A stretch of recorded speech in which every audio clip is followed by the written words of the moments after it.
The process shot. Michael, theater, review, Thunder Force, action comedy, Ben Falcone, release this year. Let's see if I can make this quick. The movie begins with the premise that after an interstellar event, those who are genetically dispositioned to become sociopaths are given superpowers. The story itself is about two childhood friends, Lydia and Emily, who become estranged when Emily chooses to focus on her education in the hopes of following in her parents' footsteps and finding a way to fight back against those superpowered sociopaths. When they do reconnect, Lydia accidentally injects herself with the first of several treatments that will give her super strength, forcing Emily to keep her around. Emily herself gains invisibility powers, and the two become a superhero duo called Thunder Force. Their presence ends up irking a mayoral candidate who has been hiring these sociopaths, also called miscreants, to wreak havoc and ensure his platform takes the election. Okay, that ended up being longer than I thought. Damn.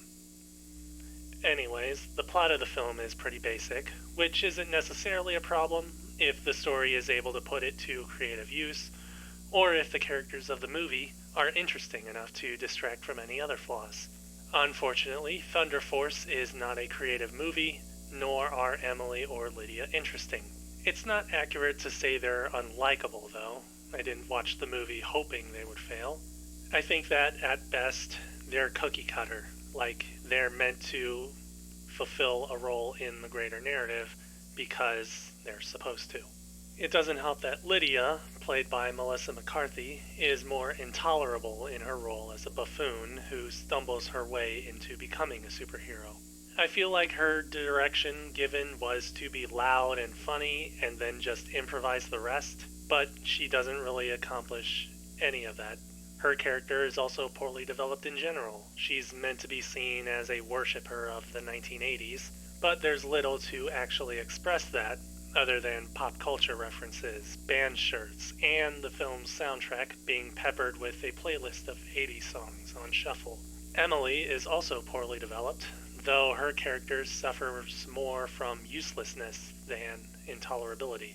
Her character exists, but it just doesn't have that much to do compared to Lydia.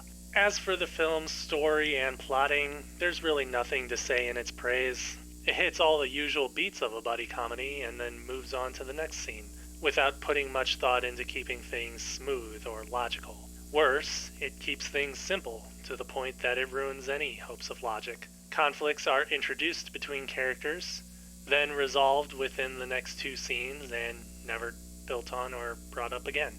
Ideas are introduced without any setup, then treated as if we were meant to know about them from the start. Dialogue is straightforward and to the point, as if the film was made from a first draft with only minor rewrites to accommodate for improvisation.